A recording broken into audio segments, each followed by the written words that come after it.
Coming up on The Whitney Reynolds Show. You helped smuggle a lover out of prison. That's right, the maximum security prison.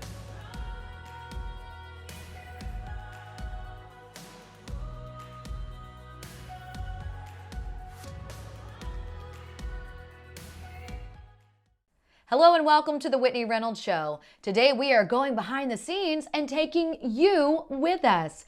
We are lifting the curtain to some amazing stories and some untold interviews.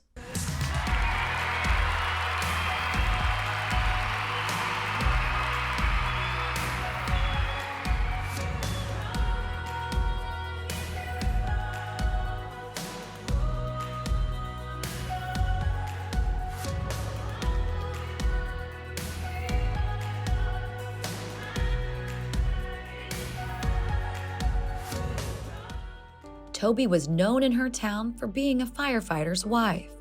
He was also the first guy she dated. They had 2 kids. This mom was also known for heading up a nonprofit that helped dogs get adopted. However, what caused this woman from growing up quietly in Kansas City to being on the FBI's most wanted list? Let's find out. Welcome to the show. Thank you so much. I'm thrilled to be here. Okay, so let's go back. I mean, I also told you this too. You look like someone I could meet in the grocery store and become friends with. Yes. Little do you know that you helped smuggle a lover out of prison. That's right, out of a medium custody prison, a maximum security prison too. I started a prison dog program because I wanted to do something that'd make a difference in the world. And a year into the program, I just happened to fall in love with one of my dog handlers.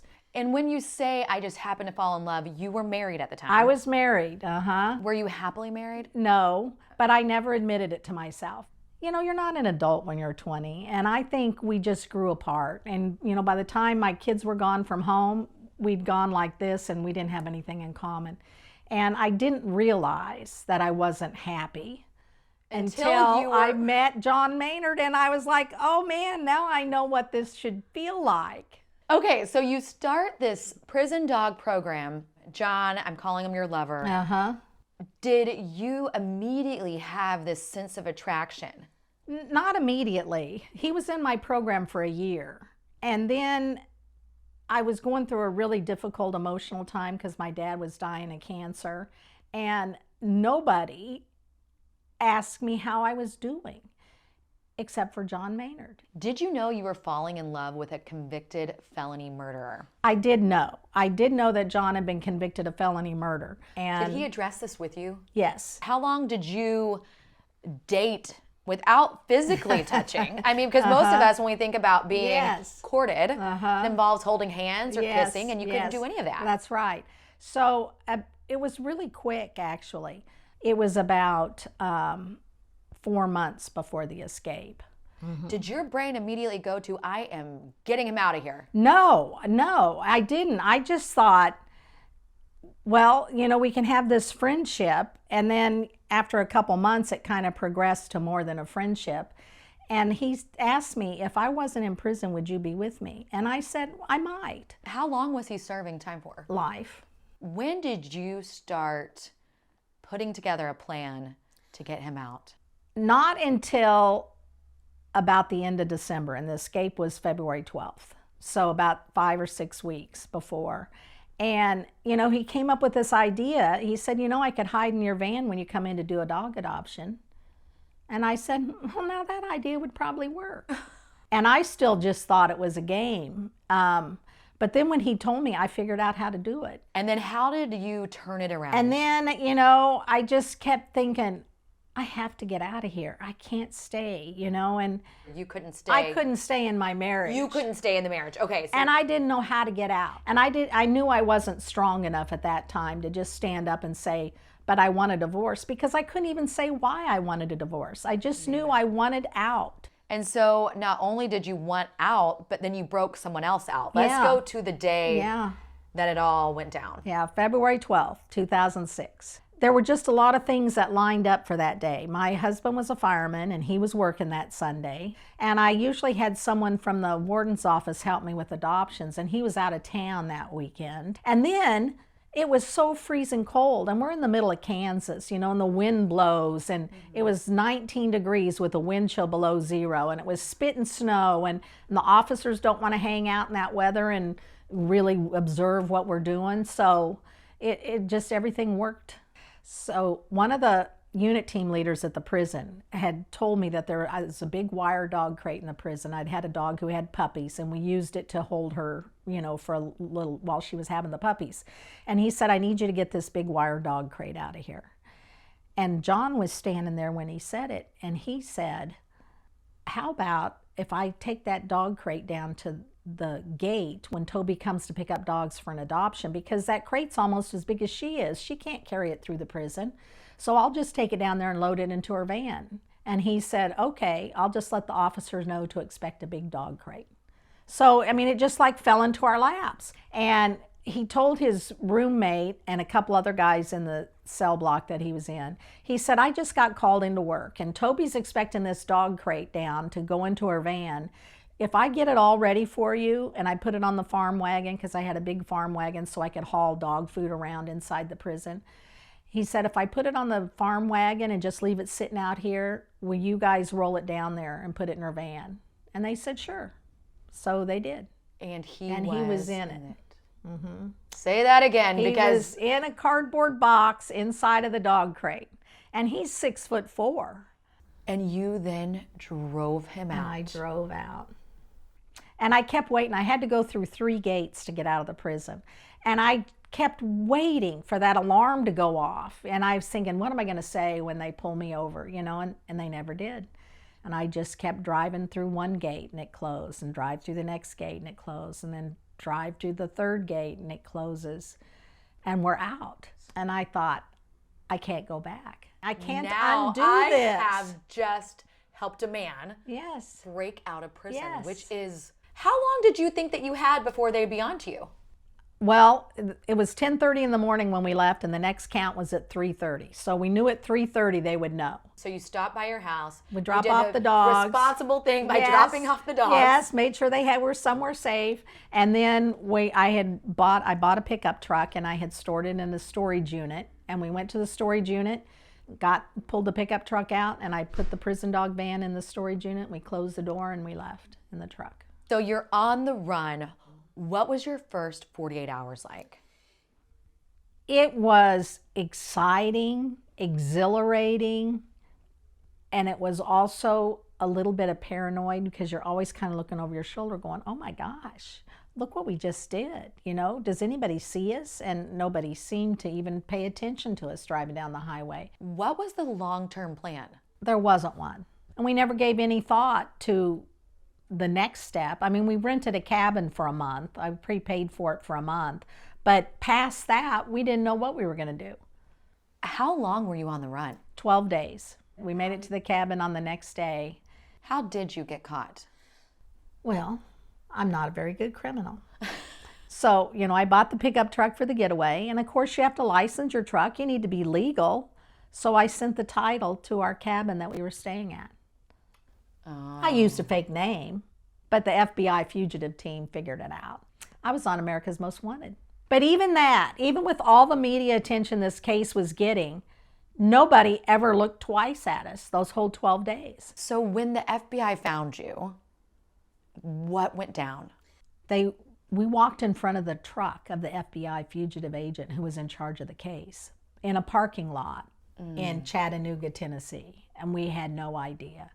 And he recognized us, and we got into the truck, and they set up a trap on the interstate, and we drove right into it. I mean, there was 50 or 60 police cars and a helicopter with a light on us. And he said, Toby, what do you want to do? Because you're in this too. I said, well, we need to pull over. If they tell you to pull over, we need to pull over. And he said, okay, I'll pull over. And just then, a police car sped around us and cut in front of us and slammed on their brakes because they wanted us to hit them. And he said, I'm not pulling over. And he took off, and we had a 100-mile-an-hour car chase on the interstate. And it wasn't, you know, eventually he lost control of the truck, and we hit a tree head on at 100 miles an hour. You know, and I had prayed, please let me die in this car crash, because I didn't want to deal with what was coming. But I didn't even get hurt. And then all of a sudden there's all these SWAT teams, you know, right at the truck with little black machine guns that are this long, you know, and they're screaming and yelling and stick a gun at my head and say, get out of the truck. And John had already gotten out of the truck. And what happened to John after that moment? so they put him in one police car and took him to one jail. And they put me in a different police car and took me to a different jail. Did you have time to say goodbye to each other? No. After I got out of prison, which I did 27 months, after I got out of prison, within a year or so, I met my current husband. And I had no intentions of ever getting married again. But Chris was just who I needed, you know, and he loves my story. I mean, we'll be walking down the street and he'd say, hey, this is my wife. She's the biggest felon in Kansas. And it's like, oh my gosh, Chris, he just is loving my story. But about 2 years after we were married, a reporter called me and said, I've been talking to John Maynard and he would like your phone number, but I didn't want to give it to him without your permission. And Chris, I had him on speakerphone, and Chris said, give him your phone number, Toby. I think you guys need closure. Anyway, Kansas transferred him to a prison in New Hampshire, and Chris is from Maine. So we told John on the phone, you know, that we were driving back to Maine for a vacation. And he said, well, you should come visit me in New Hampshire. Is that even allowed after you broke him out? It shouldn't be. But you were able to. But I was able to. He said, I'm going to send you visiting forms. Just fill them out and see what they say. So Chris and I both filled them out, and we both got approved. And so we stopped and visited him in prison in New Hampshire. And we had a 2-hour visit. It was relief, really, that he was okay. Because I never did know, you know, and I was so crazy in love with him, and I cared about what happened to him. Have you wrote apology letters? Yes, I did. Actually, I wrote to the warden of the prison just before I got out of prison, and he wrote back to me. And he said, Toby, I never was angry at you. He said, I was worried about you. And he said, I hope that you go on and do something great with your life, because this is not who you are. You are so much more than this. And so I've tried to live up to that. Wow. I can see the tears in your eyes. The stuff we've talked about here is not easy. And giving us those tough answers and creating the change that you are. Yes. Thank you so much for coming You're on. welcome. Thanks for having me. After serving her time, Toby's Safe Harbor Prison Dog Program continued for 15 years. It was run by prison officers and outside volunteers who remained off-premise. Her prison cellmate and best friend was executed in 2021. That friendship opened her eyes to see beyond current convictions. It also helped develop a deeper sense of empathy. Toby started a workbook series called Unleashed. Its goal to help women find a roadmap to redemption, and she is currently working to get them to women behind bars. It's not every day you get to step behind the scenes of a Broadway production, and that's where we're going next. As I knew you, I have been changed for good. Jennifer Newberry and Lisa de Guzman take control of the stage in the hit Broadway musical Wicked. We actually got to go behind the scenes, though, into one of their Chicago apartments as they reflect on their journey of hard work and growth. I'm from Milwaukee, Wisconsin. And I'm from Houston, Texas. We both studied musical theater in college, and we studied it kind of growing up as well. You know, we've been a part of the industry for a while, and that means taking classes and just never letting go of learning. We're just constantly learning, even now still. We both saw the show kind of early in our life and saw these characters and thought to ourselves, oh my gosh, one day that is something that I want. And now it's here, and we are grateful every day. They make it look easy. However, headlining a Broadway show is no small undertaking, and we loved learning what goes into it all. It includes, you know, our auditions to get here, and then our rehearsal. I had a 4-week rehearsal process to put me into the show, and then plus, you know, the actual shows, and then plus, you know, cleanup rehearsals every now and then. So truly, I don't think I want to calculate how many hours. Well, if we do calculate how many shows we've done so far in these roles, and, you know, multiply that just by 3, just for the amount of the show, We've done 250 shows coming up soon. And times 3, that's 750 hours alone. But that doesn't include all the rehearsals and everything. So it's up there. I play Elphaba, and she is green. The makeup artist is trained to paint me in 7 minutes, but we usually like to take a little more time, so it takes about like 15, 20-ish minutes. I always sort of have a green tint. You can't really see it on screen, but I usually have green in my ears still, and in my hairline, and on my hands. So it's just sort of part of the life when you're playing this role. Yeah. This unscripted, authentic look at 2 amazing actors and their rise to Broadway was eye-opening and motivating. This is a scene in the playbook of life they hope can inspire others. Don't limit yourself by trying to be what you think they want. I know it is so cliche, but you are the only one of you. And the things that make you you are the things that are unique and beautiful and that only you can offer to the stage and to the world. Find that thing that makes you unique, just like Elphaba. Like, she finds this thing that makes her unique and use it for good.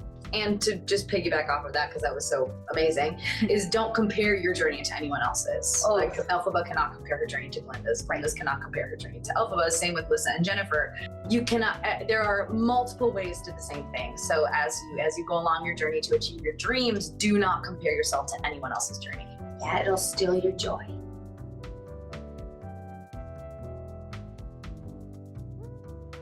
And from a play to a movie, and this movie fits perfectly with today's theme because it is supposed to be a look behind the scenes.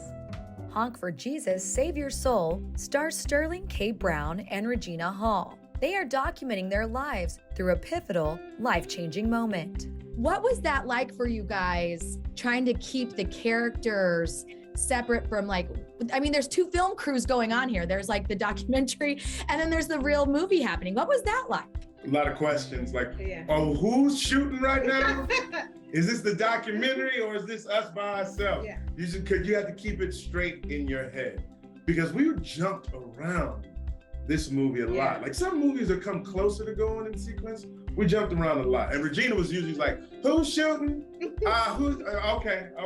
Because you had to know which camera you were going to look into when you got caught. And then there was also a fake camera. Right. That was not the real camera. Also something like Lee Curtis, being the performer that he is, like when the documentary film crew was there, it's almost kind of like he got a chance to like be the bigness that he is felt good to him. You know what I'm saying? Where I think Trinity, it was sort of a different reaction to like, they don't need to see everything. Right. Yeah. There's favorite scenes to watch and then favorite scenes to shoot. Sure. I loved the scene in our closet. It was a fun scene. The closet is Going fun. Working together as a team to rebuild the public image of their church, Sterling and Regina reflect on the insight they discovered within themselves and their roles to bring this story to life. There were certain things that were natural about it. I think the performative aspects of a preacher are similar to being an actor. You start with yourself and your own life experience and like what your own personal points of connection are to a character. Then the work comes with like, okay, now how are we different? Before that script is a person, you're reading it. And so to just read those words and then literally watch him just become Lee Curtis and like just so beautifully be out of his mind, crazy as Pastor Lee Curtis, but then in the next moment you have such compassion for him. I mean, it's wonderful to watch him on camera do it, but to be opposite of him and literally just watch him. Give me a hand a little bit. Give me a hand.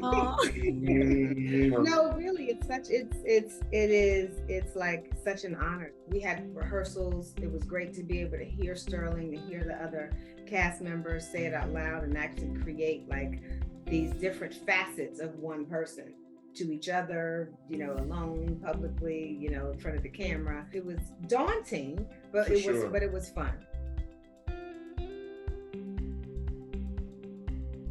Our next guest is giving us a behind-the-scenes look to her childhood, one that is not always talked about.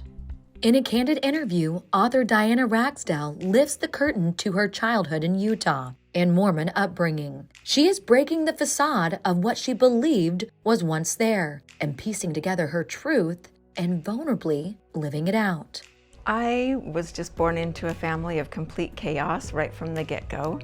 My parents were swingers in the 50s and 60s, and it turns out, I find out at 34 years old, that that my father was not my real father, and I was a product of their swinging.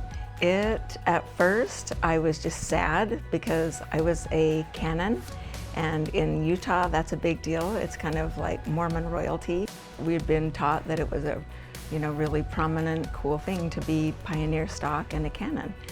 So yeah, that all kind of fell apart for me, and I was sad in the beginning. But then as I started investigating the real story and all the secrets that kind of came out from this, I started to realize the blessing in it all, and I didn't realize the impact that my mental health was suffering because of all of their issues.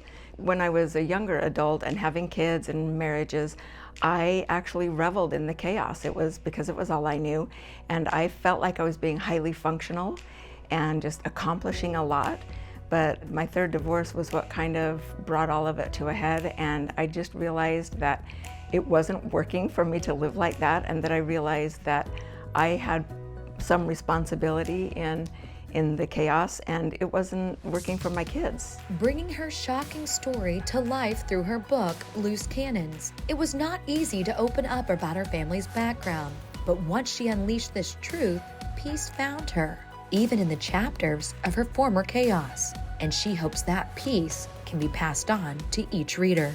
It made me feel a little bit nervous that, writing it was one thing to, put it on paper, but then to actually have it go out to the world. To be honest, I've been a little bit nervous about that, but I've been just receiving nothing but support, at least that I know of. And it just feels good to be vulnerable and honest about my story and own what I've lived, and I have no regrets. I would love for there to be no shame or no stigma against people who are born in a chaotic and traumatic lifestyle, and I think only by talking about it do you get rid of that shame. Some of it I had completely forgotten, so writing the book has made it real for me, and it's made it real for my family and my kids, and I just feel like that's been important to be healthy and move on. Real life behind the scenes. Well, we have done it together. But before we go, we wanted to give you a sneak peek into what it looks like here in our behind the scenes look at the studio. Remember, your story matters.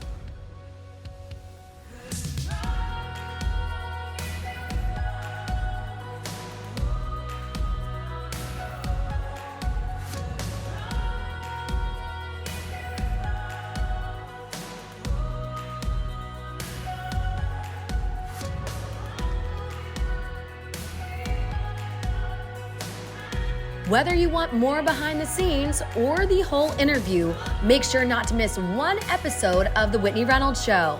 Here's what's coming up. You've got 1,500 juveniles every year getting arrested in a small neighborhood like North Lawndale. Crime, it is not something that we can arrest our way out of. But I started to realize that the world thought I was on top of my game. I was on Forbes' list of the richest self-made women. I mean, from the outside, it was like the star, entrepreneur, billion-dollar brand.